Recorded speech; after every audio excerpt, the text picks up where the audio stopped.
if you're a fan of these teams, don't get your hopes up in 2024. Yesterday, we talked about some potential surprise teams in this upcoming college football season. Teams that could maybe exceed their preseason expectations. Today, we're talking about teams that could disappoint in 2024. Teams that maybe have some lofty goals, lofty expectations set before them this season, but could end up falling flat on their face or at least not reaching those expectations by season's end. So welcome back to the Gridiron Expert, guys, breaking down 8 teams, 2 from each power conference, that could disappoint this season. As always, please continue to like, comment, subscribe, share our videos, and check out everything down in the description below, including our website, thegridironexpert.com. Tons of exclusive content over there to help you get through this offseason that is moving by very quickly. Season's going to be here before we know it. So check it out. Check out our mailing address to send us some of your team's gear. We'll get it represented back here in our backgrounds. Our GE Nation stretches from coast to coast. So send us some of your team's gear, and we will give you not only a shout-out, but have it up here every single video. So let's take a look, guys. Let's dive into these disappointing teams. We're not saying that they're going to be bad, but we're saying that they could, right? You know, our predictions are coming out here in just a few months. You don't want to miss out on those. All the more reason to subscribe and hit that notification button. But these are teams that people are hyping up a lot, and maybe we need to say temper your expectations just a little. We start in the ACC, and we'll start with Florida State. This one, guys, seems natural. The Seminoles were fantastic last year. They went 13-0, won the ACC, still missed out on the college football playoff, though. A lot of that due in part to the injury of their quarterback, Jordan Travis.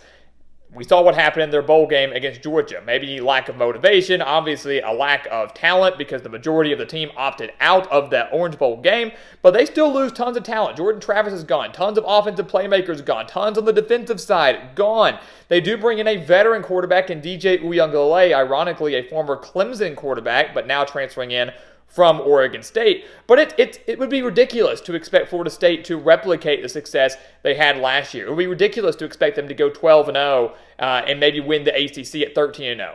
Could they make the playoff? Sure. Mike Norvell has certainly built something, has rejuvenated this franchise, this program, I should say. But, you know, last year you looked at Florida State's schedule. We said if they can get past LSU and Clemson in the first month of the year, it's a cakewalk. It's a breeze the rest of the way.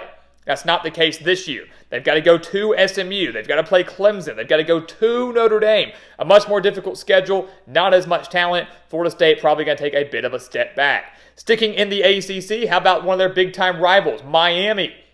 Every year we hear about how the U is going to be great. Every year we hear about how Miami's supposed to be this elite contender, and really they should. With the talent that they bring in, with the brand that they have, they are expected to be contenders year in and year out. But this is a team that is 12-13 under Mario Cristobal. They haven't had a 9-win season since 2017. So why we continue to hype up Miami and expect them to win 10, 11 games, make them playoff contenders, is beyond me. Yes, they do add Cam Ward, the transfer quarterback from Washington State. That's going to give their offense a major boost and maybe could be a reason why Miami is a true ACC title contender this year.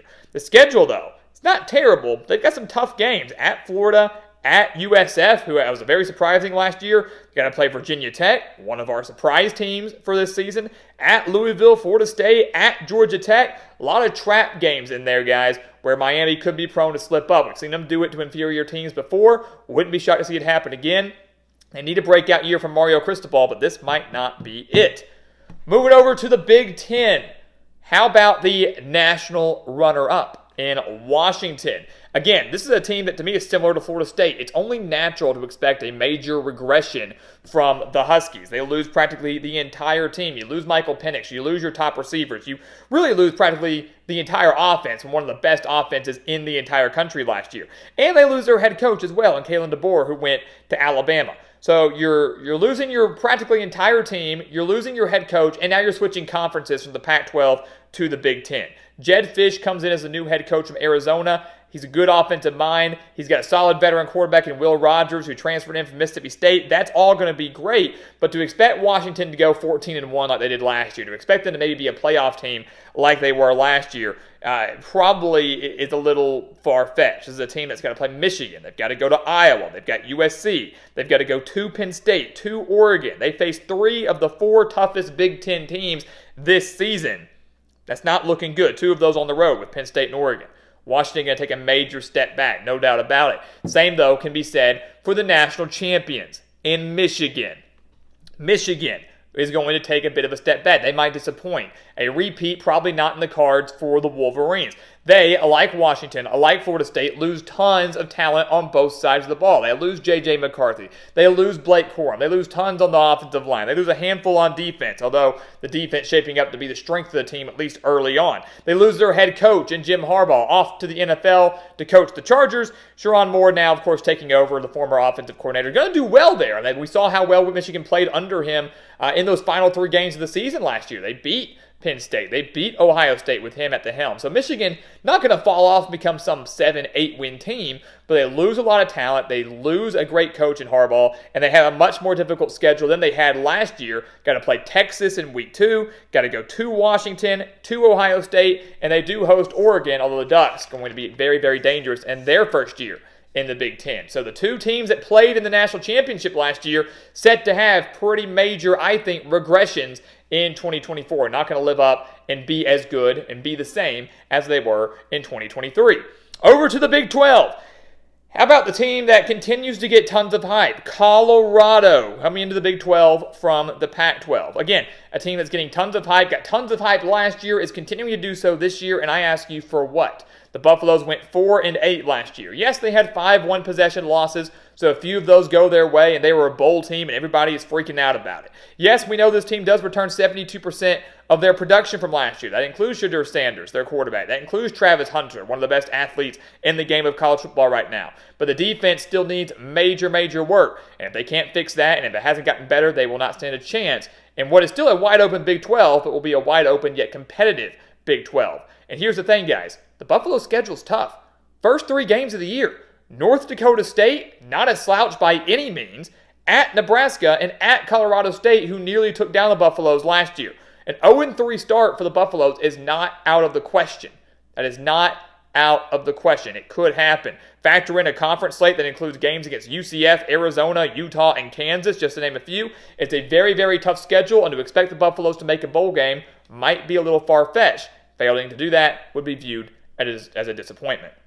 Sticking in the Big 12 as well, another Pac-12 team coming to the conference, Arizona. Look, losing Jedd Fisch was a shock. The Wildcats, had this major surge at the end of last year, won 10 games, won the Alamo Bowl. They were riding high. And I was like, look, if they keep all their players, plus they keep Jedd Fisch, this is a team that's going to be dangerous.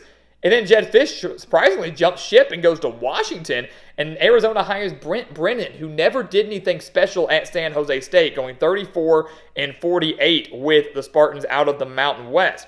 They still have Noah Fafita at quarterback, which is huge. They still have Tetairoa McMillan, one of the best wide receivers in the country. So that QB wide receiver duo there is going to be one of the best in the conference, going to be one of the best in the country.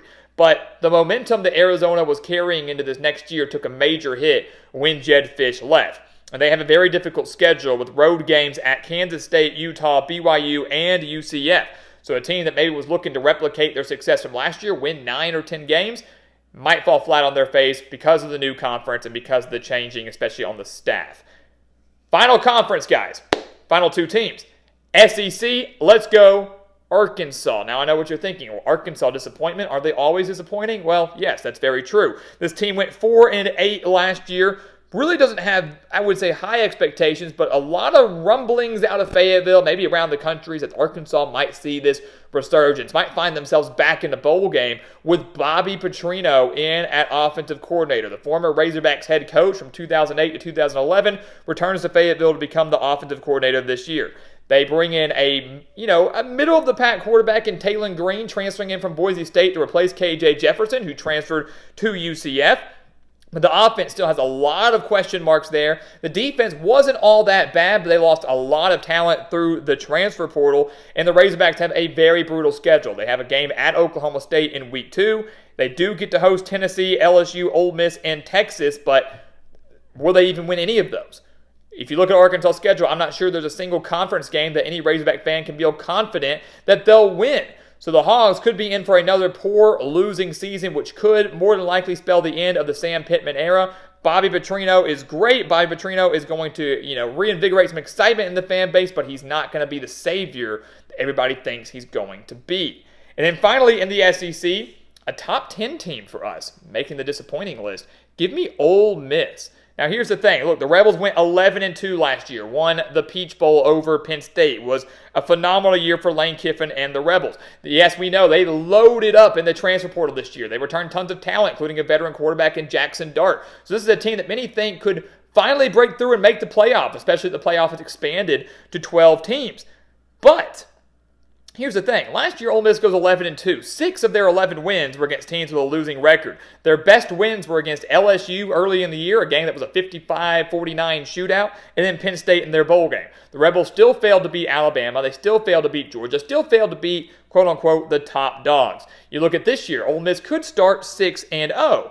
But then they have a brutal stretch after that where they play at LSU, Oklahoma, at Arkansas, Georgia, and at Florida in 5 consecutive games. This could be a very similar season to the 2022 season for the Rebels, where they started 7-0, but then went 1-4 down the stretch, and a similar stretch that they're going to face this year when they played at LSU, at Texas A&M, Alabama, at Arkansas, and Mississippi State in 5 consecutive games.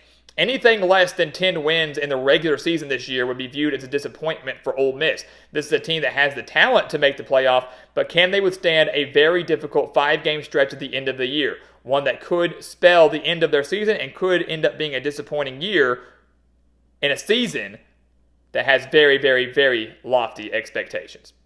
So there you have it, guys. 8 teams, 2 from each power conference that could disappoint in 2024. They all have relatively high expectations, varying levels, of course, depending on the fan base, but these are teams that are expected to do well in 2024, but we say, hey, pump the brakes. Be cautious when you're predicting these teams. Be cautious when you're trying to expect out of these teams.